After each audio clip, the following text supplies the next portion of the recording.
समंदर के बॉटम पर इंटरनेट केबल को अगर शार्क काट ले तो उसको ठीक कैसे किया जाता है। सबसे बढ़कर ये पता कैसे चलता है कि हजारों मील के समंदर में केबल कहां से टूटी है। इस वीडियो से लेकर पूरा यूट्यूब, टिकटॉक, इंस्टाग्राम और यहाँ तक के पूरा ग्लोबल टेक सिस्टम ही आजकल इंटरनेट के जरिए एक दूसरे से जुड़ा हुआ है और पूरे इंटरनेट का 99% ट्रैफिक समंदर के बॉटम पे मौजूद छुपी हुई केबल्स के सहारे गुजरता है। एक ऐसा ट्रैफिक का हाईवे जिसे हम रोजाना इस्तेमाल तो करते हैं लेकिन देख नहीं सकते। सी केबल्स का नेटवर्क इतना बड़ा है कि वो तमाम कॉन्टिनेंट्स को आपस में जोड़े हुए हैं। ये केबल्स ज्यादा से ज्यादा 8000 मीटर की गहराई में बिछाई गई हैं, जहां प्रेशर 5300 kg पर स्क्वायर इंच जितना होता है। ये ऐसा ही है जैसे इंसानी पाँव की सबसे छोटी उंगली पर एक अफ्रीकन हाथी जितना वजन डाल दिया जाए।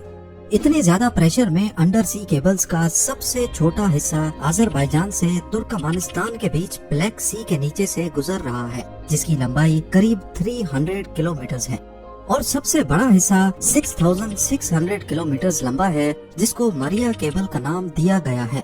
ये अमेरिका में वर्जीनिया बीच से शुरू होकर अटलांटिक ओशन की अंधेरी गहराइयों से होकर स्पेन के बिलबाओ पर आकर खत्म होती है।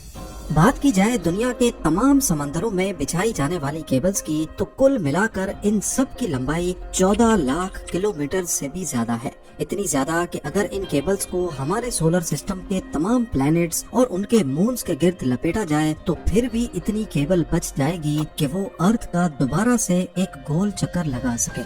अब जाहिर है इतनी लंबी केबल्स, वो भी समंदर में 8000 मीटर की गहराई में बिछाना कोई हल्का काम तो नहीं है। सिर्फ 1 किलोमीटर सबमरीन केबल को बिछाने में ज्यादा से ज्यादा 25 लाख US$ का खर्चा आता है।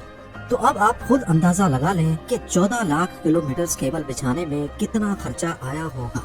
पर आखिर इतना सब कुछ करने की जरूरत ही क्या थी, जब आज के दौर में यही काम सैटेलाइट्स की मदद लेकर पूरी दुनिया को वायरलेसली आपस में कनेक्ट रखा जा सकता है। असल में देखा जाए तो पूरी दुनिया में 493 सबमरीन केबल्स मौजूद हैं। हर एक केबल 4000 टेराबिट्स का डाटा झेल सकती है, वो भी सिर्फ 1 सेकंड में। इसको यूं समझ लें कि सिर्फ एक केबल पर 8 करोड़ लोग 4K मूवी एक साथ स्ट्रीम कर सकते हैं और ऐसी 493 केबल्स हैं। इसके बरक्स यही काम अगर सैटेलाइट करेगी तो एक सैटेलाइट पर वही 4K मूवी सिर्फ 24,000 लोग एक साथ देख पाएंगे। अब लोगों की डिमांड्स पूरी करने के लिए होगा ये कि ज्यादा से ज्यादा सैटेलाइट्स इंस्टॉल करनी पड़ेंगी, जिसमें खर्चा भी ज्यादा होगा और मेंटेनेंस भी। सबमरीन केबल के मुकाबले में सैटेलाइट की मेंटेनेंस ज्यादा कॉस्टली भी है और मुश्किल भी, और अगर किसी वजह से सैटेलाइट में मेजर फॉल्ट आ जाए तो उसको रिप्लेस करने में 40 करोड़ US$ का खर्चा बर्दाश्त करना होगा। यही वजह है कि लाखों किलोमीटर की केबल समंदर के नीचे बिछाना सैटेलाइट या वायरलेस कनेक्टिविटी से ज्यादा आसान है। इस अंडर सी हाईवे में हर वक्त करोड़ों गीगाबाइट्स का डाटा ट्रेवल कर रहा है। इसका मतलब है कि ये हाईवे भी काफी चौड़ा होगा, यानी ये केबल्स एक आम घरेलू फाइबर ऑप्टिक केबल से ज्यादा मोटी होगी। पर ऐसा नहीं है। देखने में ये येलो और ब्लैक केबल एक होस पाइप जितनी मोटी है, लेकिन असल में इसके बीच से गुजरने वाली फाइबर ऑप्टिक केबल बाल जितनी पतली है। तो अब सवाल उठता है कि इतनी पतली तार के बीच से इतना ज्यादा डाटा कैसे भेजा जाता है। इस बाल जितनी वायर को फाइबर ऑप्टिक का कोर कहा जाता है, जो कि गिलास या फिर प्लास्टिक से बना होता है। इसके बीच से लाइट गुजरती है जो डाटा को छोटे छोटे पैकेट्स में लेकर ट्रेवल करती है। सबसे पहले कंप्यूटर में मौजूद डाटा को इलेक्ट्रिकल सिग्नल से लाइट सिग्नल में एक ट्रांसमीटर की मदद से कन्वर्ट किया जाता है। ट्रांसमीटर ये काम लेजर लाइट या फिर LED के जरिए करता है। ये लाइट सिग्नल पल्स की सूरत में ट्रांसमिट या भेजा जाता है, जिसके सिर्फ 2 ही पार्ट्स होते हैं, 1s और 0s। लाइट पल्स 1 को जाहिर करता है और जब कोई पल्स नहीं होता तो वो 0 को जाहिर करता है। इन पल्सेस को एक जगह से दूसरी जगह लेकर जाना कोर का काम होता है, जिसके बीच लाइट ट्रेवल करती है। इस कोर के बाहर एक लेयर होती है जिसको क्लैडिंग कहते हैं, और ये लेयर लाइट को कोर से बाहर निकलने से रोकती है। अगर लाइट कोर से बाहर निकलने की कोशिश भी करेगी तो क्लैडिंग उसको वापस कोर के अंदर ही बाउंस बैक करवाता है। इस प्रोसेस को टोटल इंटरनल रिफ्लेक्शन कहा जाता है। अब ज्यादा फासले पर ये लाइट सिग्नल वीक हो जाता है, जिसके लिए हर 100 किलोमीटर के बाद एक रिपीटर लगाया जाता है जो लाइट सिग्नल को बूस्ट कर देता है। इसी पार्ट को पूरा करने के लिए कोर और क्लैडिंग के ऊपर कॉपर की एक लेयर चढ़ाई जाती है, जिसमें 10,000 वोल्ट्स का डीसी करंट भेजा जाता है। क्योंकि ओशन के बीच कोई पावर सोर्स तो होता नहीं, इसीलिए इन एम्पलीफायर्स को पावर देने के लिए कॉपर लेयर से गुजरने वाला करंट काम में लाया जाता है। फाइबर ऑप्टिक केबल एक से ज्यादा सिग्नल्स भी एक साथ ट्रांसमिट करने की सलाहियत रखती है। इस टेक्निक को वेवलेंथ डिवीजन मल्टीप्लेक्सिंग यानी WDM कहा जाता है। मुख्तलिफ कलर्स की लाइट को एक साथ फाइबर ऑप्टिक से गुजारा जाता है और हर एक कलर की लाइट में अलग अलग डाटा पैकेट्स होते हैं। जैसा कि आप जानते हैं कि speed of light 1079 million kilometre per hour होती है, यानी ये डाटा एक जगह से दूसरी जगह स्पीड ऑफ लाइट से पलक झपकते ही पहुंच जाता है। हजारों किलोमीटर दूर पहुंचने पर यह डाटा फोटो डायोड या फोटो डिटेक्टर की मदद से दोबारा इलेक्ट्रिकल सिग्नल में कन्वर्ट होता है और फिर कंप्यूटर या मोबाइल डिवाइस उसे दोबारा रिकंस्ट्रक्ट करके ग्राफिक्स या फिर किसी भी फॉर्म में ले आती है।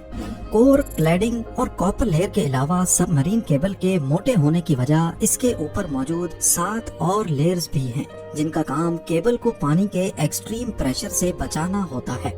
लेकिन इसके बावजूद भी ये केबल अर्थक्वेक्स, शार्क अटैक्स और समंदर के अंदर ही वोल्केनिक एरप्शन से डैमेज हो जाती हैं। लेकिन सबमरीन केबल के डैमेज होने की सबसे बड़ी वजह फिशिंग होती है। कुछ वेसल्स समंदर के बॉटम पे रहने वाली मछलियों का शिकार इस ट्रॉल डोर से करते हैं, जिसके साथ एक रस्सी लगी होती है जो सीधा वेसल से कनेक्टेड होती है। इस ट्रॉल डोर को बॉटम तक भेजकर इसे ओशन फ्लोर पे घसीटा जाता है और फिर मछलियां इसमें फंसती चली जाती हैं। जब ये ट्रॉल डोर गलती से सबमरीन केबल की जगह पर फेंक दिया जाए तो घसीटने की वजह से केबल को बहुत नुकसान होता है। अब यहाँ आप सबके जहन में एक ही सवाल आ रहा होगा कि इतने वसी और बयाबान समंदर के बॉटम में अगर सबमरीन केबल डैमेज हो जाए तो फिर इनको ठीक कैसे किया जाता है। ठीक करना तो बात की बात है, लेकिन सबसे पहले हजारों किलोमीटर की वायर कहां से डैमेज हुई है वो लोकेशन पिन पॉइंट कैसे की जाती है। आपको यहाँ बताते चलें कि आजकल की मॉडर्न सबमरीन केबल्स 1 इंच मोटी होती हैं और 1 किलोमीटर वायर का वजन करीब 1400 kg होता है, यानी एक सेडान गाड़ी जितना। समंदर में इंस्टॉलेशन के लिए ऐसी हजारों किलोमीटर वायर वन पीस में समंदर के बॉटम पे स्पेशल शिप्स की मदद से इंस्टॉल की जाती है।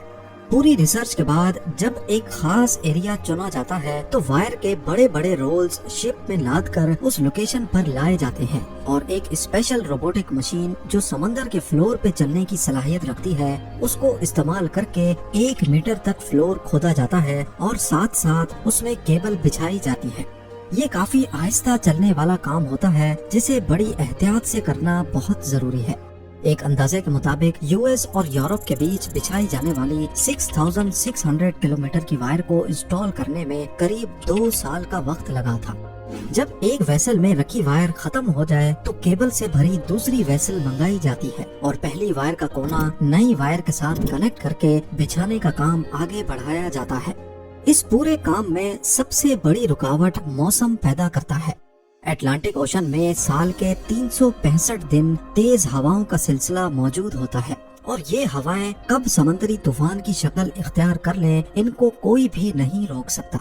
इसके अलावा अटलांटिक ओशन में अक्सर औकात कैटेगरी 1 का हरिकेन मौजूद होता है। इस वक्त भी जब मैं वीडियो के लिए रिसर्च कर रहा हूँ तो अटलांटिक ओशन में कैटेगरी 1 का हरिकेन मौजूद है, जो फोरकास्ट के हिसाब से 23 अगस्त को आयरलैंड के साहिल पे पहुँचेगा। हरिकेन्स या तेज तूफान की वजह से कई दिन तक इंस्टॉलेशन का काम वहीं पॉज कर दिया जाता है जब तक मौसम क्लियर ना हो। अब जब इंस्टॉलेशन का काम ही इतना मुश्किल है तो सोचें रिपेयर का काम कितना मुश्किल होगा।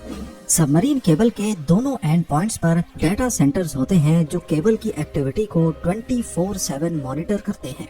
जैसे ही दोनों का कनेक्शन टूट जाता है तो इसका एक ही मतलब है कि समंदर के बीच केबल टूट गई है। हजारों किलोमीटर की वायर एग्जैक्टली कहां से डैमेज हुई है ये पता लगाने के लिए एक खास डिवाइस यूज होती है जिसे ऑप्टिकल टाइम डोमेन रिफ्लेक्टोमीटर कहा जाता है। ये डिवाइस दोनों एंड से एक लाइट पल्स भेजती है और क्योंकि केबल टूटी हुई है तो वो लाइट पल्स बाउंस करके वापस आ जाती है। वापस आने वाला पल्स कितनी देर में वापस आया और सिग्नल की मजबूती कितनी बची है, इससे अंदाजा लगाया जाता है कि एग्जैक्टली कितने किलोमीटर के बाद केबल में डैमेज है। यही प्रोसेस दोनों एंड से किया जाता है और वेरीफाई किया जाता है कि दोनों की लोकेशन एक ही है कि नहीं। अब दोनों एंड से डीसी सप्लाई यानी केबल में छोड़ा गया करंट बंद किया जाता है और उस लोकेशन पर आरओवीज को समंदर के बॉटम पर भेजा जाता है।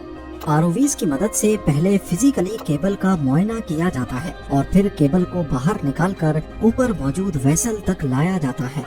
केबल का वो हिस्सा जो डैमेज हो गया हो वो काट कर उसमें दूसरा पीस लगाया जाता है। फाइबर ऑप्टिक का कोर क्योंकि ग्लास का बना होता है, इसीलिए ये काम काफी एहतियात से करना होता है ताकि एक ग्लास दूसरे के साथ वैसे ही जुड़ जाए जैसे वन पीस में था। इस प्रोसेस को स्प्लाइसिंग कहा जाता है।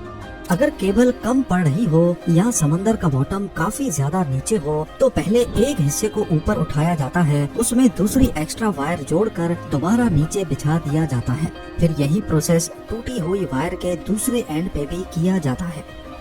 सबमरीन फाइबर ऑप्टिक केबल के फायदे, ये काम कैसे करती है, इंस्टॉलेशन और रिपेयर के बारे में शायद आपके कई सवालों का जवाब मिल चुका